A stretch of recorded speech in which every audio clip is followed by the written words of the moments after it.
Profundicemos sobre las noticias. Vamos al desarrollo. Más de 118.000 personas salieron del país en los últimos días, 76.000 ingresaron. Desde el miércoles hasta el pasado sábado, 118.392 personas han salido del país, según los últimos datos de la Dirección Nacional de Migración, brindados por el Ministerio del Interior. De ese total, 29.164 salió del país por Paysandú, 27.536 por Fraiventos, 21.471 por Colonia, 20.884 por Salto, 9.820 por el aeropuerto de Carrasco, 4.487 por el puerto de Montevideo, 1.316 por Rivera, 1.219 por Río Branco, 958 por Chuy y 1.537 por otros puntos de control. En tanto, en el mismo periodo, 76.067 personas ingresaron al país. De ese total, 55.971 fueron uruguayos, faltando el conteo del día de ayer y obviamente lo que ocurra el día de hoy. Luego hubo 9.712 argentinos, 4.668 brasileños, 656 peruanos, 579 estadounidenses, 578 venezolanos, 561 chilenos, 420 paraguayos, 414 colombianos, 2.508 personas de otras nacionalidades, según indicó Migración. Los principales puntos de ingreso fueron Paysandú, 19.379 personas, Salto, 16.545 y Fraiventos, 14.038. Colonia, con 12.307. Esto sucede en el marco del feriado del viernes 25 de agosto, por la declaratoria de la independencia en Uruguay, y una favorable diferencia cambiaria con Argentina, obviamente. Este gobierno está cumpliendo el compromiso de mantener el salario real, dijo Arbeleche. La ministra de Economía y Finanzas, Azucena Arbeleche, destacó el viernes que el gobierno está cumpliendo el compromiso de mantener el salario real y que este ya se encuentra en niveles similares a los de antes de la pandemia. Así lo dijo en el discurso que brindó en el departamento de Florida, hasta donde llegó junto a las autoridades nacionales, entre ellas el presidente de la República, con motivo de conmemorar el 198 aniversario de la independencia de la República. Este gobierno está cumpliendo el compromiso de mantener el salario real, ya que se encuentra en niveles similares a los de la prepandemia y estimamos continuará subiendo en los próximos años, puntualizó la titular de la cartera. Asimismo destacó la baja significativa que tuvo la inflación y remarcó que esta se encuentra en su menor nivel desde noviembre del 2005. Ello se encuentra en línea en lo propuesto desde el comienzo por nuestro gobierno y representa una defensa cierta del poder adquisitivo de trabajadores, jubilados y pensionistas, sostuvo Arbeleche. Por otra parte, dijo que en este momento hay 116.000 personas ocupadas más que en 2019. De esta forma no solo se logró recuperar los empleos perdidos durante la pandemia, sino también los 52.000 empleos destruidos en el quinquenio pasado, detalló la ministra de Economía y Finanzas. En concordancia con eso, detalló el aumento en la formalidad, que 7 de cada 10 empleos que se crearon fueron en el interior del país. Durante su discurso, Arbeleche también apuntó que la regla fiscal permitió bajar impuestos a trabajadores, jubilados y pequeñas empresas. Al mismo tiempo agregó que el manejo fiscal prudente también le dio la posibilidad a Uruguay de mejorar su nota crediticia y su imagen en el exterior, lo que generó mayor inversión extranjera y empleo. Finalmente, Arbeleche subrayó la inversión sin precedentes en los últimos años en infraestructura que hizo el gobierno. Ni terrorismo ni delirio. Director de UTE defendió sus advertencias y volvió a criticar el decreto del Poder Ejecutivo. El director de UTE en representación de Cabildo Abierto, Enrique Pérez Bosch, volvió a criticar el decreto que aprobó el Poder Ejecutivo, en el que reconoció a los generadores privados de energías renovables no convencionales, como la eólica, la fotovoltaica y la biomasa, la capacidad de suministrar potencia firme de largo plazo. El Poder Ejecutivo tendrá que corregir el grave error en la fórmula que incorpora el decreto para cuantificar lo que entiende como potencia firme y así evitar un vacío normativo autogenerado, seguramente por la premura del caso y algo de falta de correctores, indicó el director de Cabildo Abierto en mensaje que compartió con sus contactos a través de la red de WhatsApp. El gobierno modificará algunos aspectos del decreto tras recibir algunas advertencias de la presidenta y el vicepresidente de UTE, Silvia Almaldi y Julio Luis Sanguinetti, respectivamente. El director de Cabildo Abierto había advertido que a causa del decreto UTE podía llegar a perder a sus grandes clientes y había advertido sobre un potencial aumento del 10% de las tarifas del ente estatal. En respuesta a esos cuestionamientos, el ministro de Industria, Omar Paganini, había negado que ese escenario fuera a ocurrir y había dicho que la advertencia de que UTE iba a perder todos los clientes grandes de golpe es básicamente terrorismo. Ayer, Pisbos hizo alusión a la respuesta del ministro.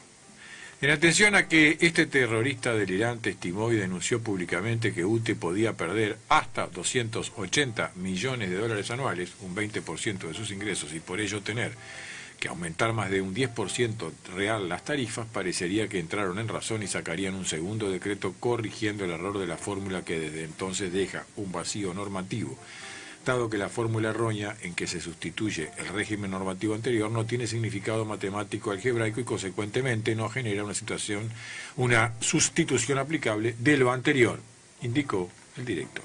Asimismo, Pisbos señaló que si el Ejecutivo reduce el ámbito de aplicación del nuevo reglamento, desde los 470 grandes clientes de UTE a algo más de 50, el riesgo para la estatal se reducirá desde una eventual pérdida anual de 280 millones de dólares a algo más de 20 millones de dólares. El director defendió sus advertencias y dijo que no había hecho ni terrorismo, ni delirio, ni inexactitudes, solo dedicación, trabajo y cultura aplicada a la responsabilidad del cargo, descubriendo errores en la normativa, los cuales ahora fueron reconocidos por el Poder Ejecutivo.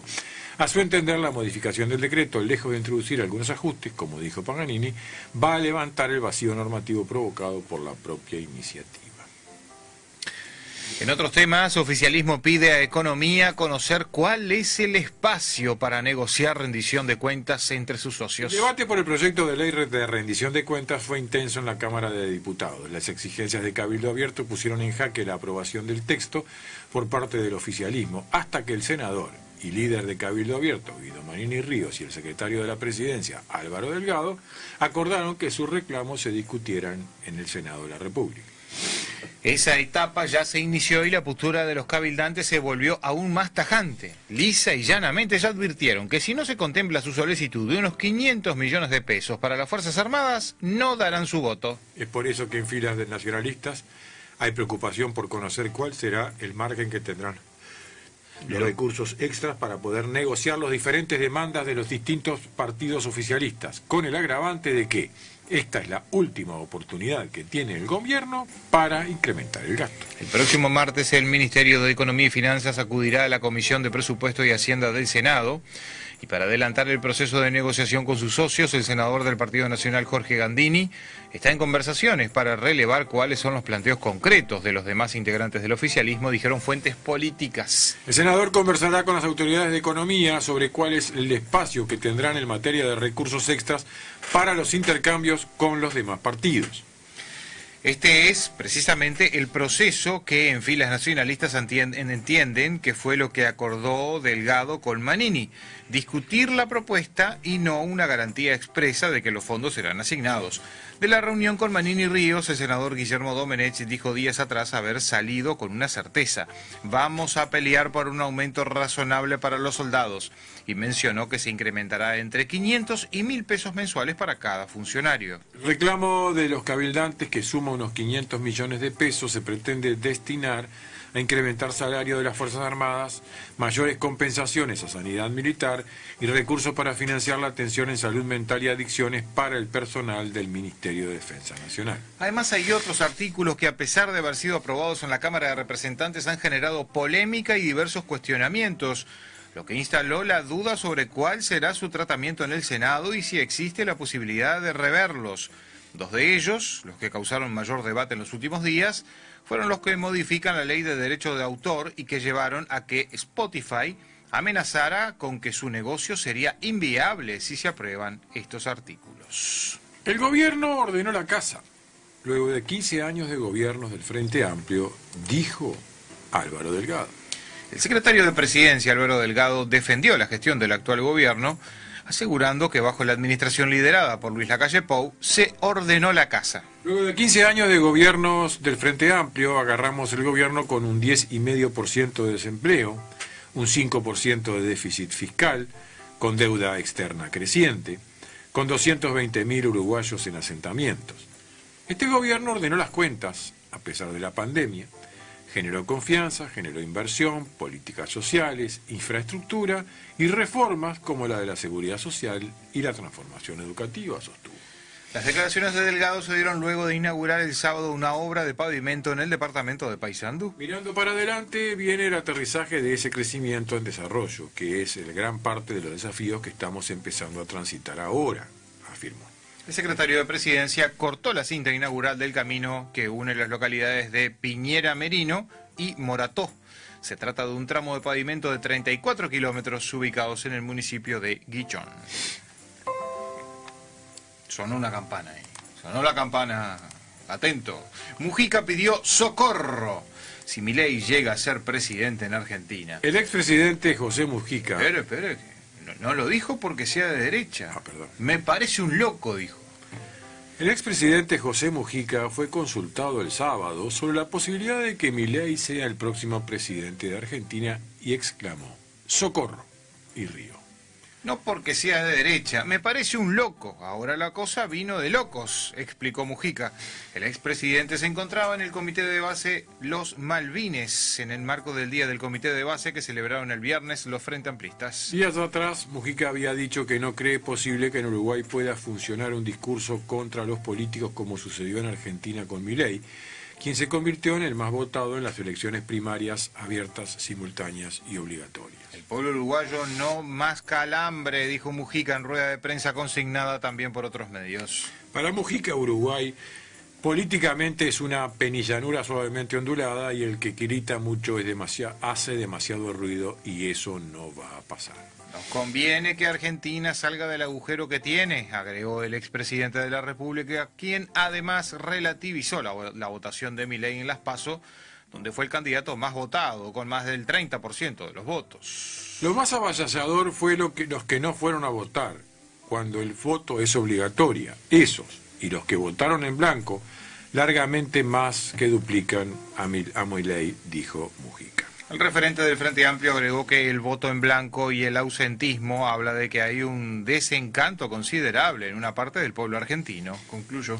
El expresidente había visitado la Feria del Libro de Buenos Aires el 14 de mayo, donde se había cruzado con militantes políticos de Milei que le comenzaron a gritar fuera y arriba la libertad, mientras Mujica avanzaba hacia el edificio protegido por la seguridad.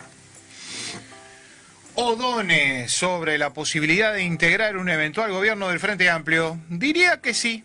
El socio de CPA Ferrere y doctor en Historia Económica, Gabriel O'Donnell, fue consultado sobre si formaría parte del equipo económico de un eventual gobierno del Frente Amplio en caso de que la coalición de izquierda vuelva al poder en 2025. El economista, que es uno de los más reconocidos analistas del país y que el próximo mes termina su vínculo con CPA Ferrer, respondió que en caso de que le ofrezcan un cargo de gobierno, diría que sí.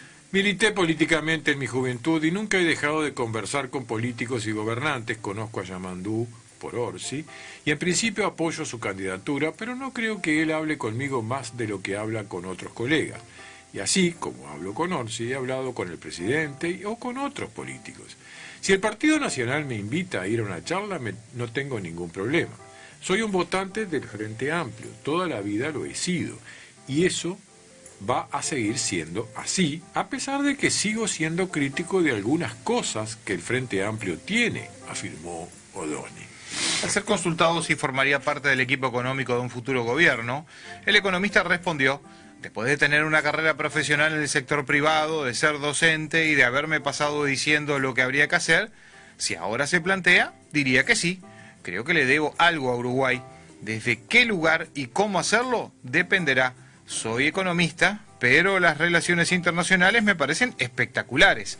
Hay cosas para hacer en el Uruguay del siglo XXI, en Uruguay 21, en el Ministerio de Turismo, en la Oficina de Planeamiento y Presupuesto y en el Ministerio de Trabajo. No importa dónde, sino que depende de lograr armar un equipo y de coincidir en el rumbo. No podés laburar en algo en lo que no te sentís cómodo y en lo que no crees. Si esas dos cosas se cumplen, conociendo a Yamandú, por Orsi, hasta donde lo conozco, diría que sí. O'Donnell además señaló que desde su punto de vista, en caso que el Partido Nacional se mantenga en el gobierno en 2025, implicaría la consolidación de una agenda de reformas que se pudieron implementar en este periodo que irían dirigidas a mejorar el clima de negocios. En tanto, gobierno del Frente Amplio puede no divergir en esto, pero al mismo tiempo tendría la oportunidad de ser enfático en mejorar la focalización de los mecanismos de protección social y de orientación del gasto hacia poblaciones vulnerables. El economista señaló que se define como un liberal de izquierda o un socialdemócrata, es decir, alguien que considera que la economía de mercado es la mejor forma para asignar los recursos. Sobre su desafiliación del Partido Socialista en 2015 y su vínculo actual con el Frente Amplio, el economista respondió: creo que el Partido Socialista es un lugar en el que esto era el corazón y la esencia en los 80, pero por distintas razones se fue alejando y se volvió intolerable. El Frente Amplio representa las ideas progresistas de Uruguay de manera cabal. En ese sentido, de ser un partido político que adhiere a la democracia, que gobernó 15 años y mostró estar en condiciones de hacerlo bajo las reglas de juego que las economías de mercado tienen. Corea del Norte reabre fronteras para sus nacionales en el exterior. Es una novedad interesante, ¿eh? Corea del Norte dio un paso más hacia el levantamiento de su estricto aislamiento pandémico, al permitir que sus nacionales en el exterior puedan reingresar al país, informó el domingo la prensa estatal. La agencia estatal KCNA publicó que la Jefatura Estatal de Prevención de Emergencias determinó que se ha permitido a los ciudadanos en el extranjero regresar a casa. Corea del Norte cerró sus fronteras a inicios del 2020 en respuesta a la pandemia del coronavirus y recientemente ha habido indicios de reapertura. La semana pasada una delegación de atletas norcoreanos pudo asistir a una competencia de taekwondo en Kazajistán, mientras que la aerolínea estatal Air Koryo realizó su primer vuelo comercial internacional luego de 3 años. La agencia surcoreana Yonhap publicó fotos de numerosos norcoreanos haciendo fila para dejar su equipaje para otro vuelo de Air Koryo con destino a Pyongyang. El Ministerio Chino de Relaciones Exteriores dijo que había autorizado la reanudación de vuelos comerciales entre Pekín y Pyongyang.